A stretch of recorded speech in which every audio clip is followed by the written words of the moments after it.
สำหรับวันนี้เรามาทำอะไรกันครับวันนี้เราจะไปเที่ยวกันที่งานเทศกาลปีใหม่มงนะคะอยู่ที่ไหนครับน้ำอยู่ที่ไหนครับก็สำหรับเทศกาลนะครับจะอยู่ที่ตำบลปากกลางนะครับอำเภอปัวจังหวัดน่านนะครับถ้าทุกคนพร้อมแล้วเราไปเจอกันเลยค่ะไปเจอกันที่งานไปเจอกันที่งานแล้วไปพี่ไม้ครับตอนนี้เราก็มาอยู่กันที่หน้างานแล้วนะครับซึ่งปีใหม่มงนี่นะครับเขาก็จะจัดกันระหว่างเดือนธันวาคมถึงเดือนมกราคมของทุกปีนะครับสำหรับปีใหม่มงนี้คนชนเผ่ามงก็จะมารวมตัวกันเป็นพิเศษเป็นการแบบมาต่างหมู่บ้านหรือว่าต่างพื้นที่ไปทำงานข้างนอกจะได้กลับมาเจอกันทุกคนก็จะชอบมากที่จะมา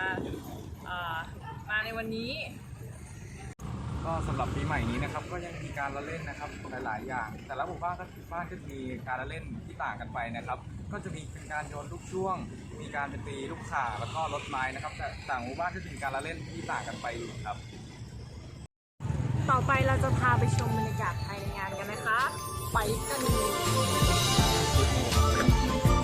นี่ครับพวกเราก็มาถึงกันแล้วนะครับที่งานในงานตอนนี้ก็กำลังจะเดินไปหาของกินใช่ไหมใช่เพราะว่าเราแต่งตัวอะไรกันเสร็จก็ประมาณเที่ยงแล้วครับผู้หญิงก็แต่งช้าหาของกินหิวไหมเพื่อนหิวครับไปครับ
ช่วงครับ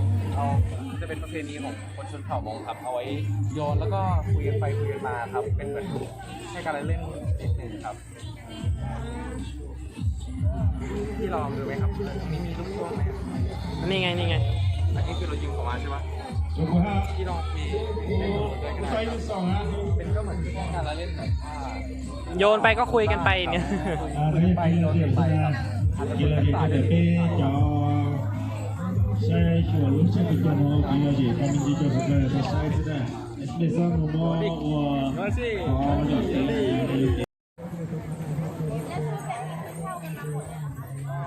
ถ้าเป็นคนชนเผ่าก็จะมีซื้อมาบ้างแล้วก็เป็นแม่อะไรทำให้ครับ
สำหรับวันนี้นะครับ พวกเราก็จะขอลากันไปก่อนแล้วนะครับจะมาปิดคลิปตรงไหนรู้ไหมตรงกลาง กลางดอกไม้กลางดงดอกไม้ สวยมากเลยนะครับ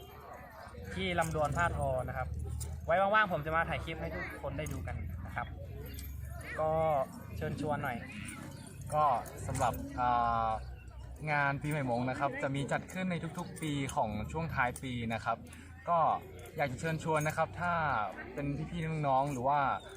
ทุกท่านที่สนใจอยากจะมาเที่ยวนะครับ ก็มีอยู่ทุกๆหมู่บ้านเลย ก็ถ้ามีหมู่บ้านมงที่ไหนก็จะมีงานจัดไว้ที่นั่นนะครับ ก็อยากจะเชิญชวนทุกๆคนลองเปลี่ยนประสบการณ์แล้วก็หาประสบการณ์ใหม่ๆนะครับ ก็อยากจะเชิญชวนทุกคนนะครับมาเที่ยวมา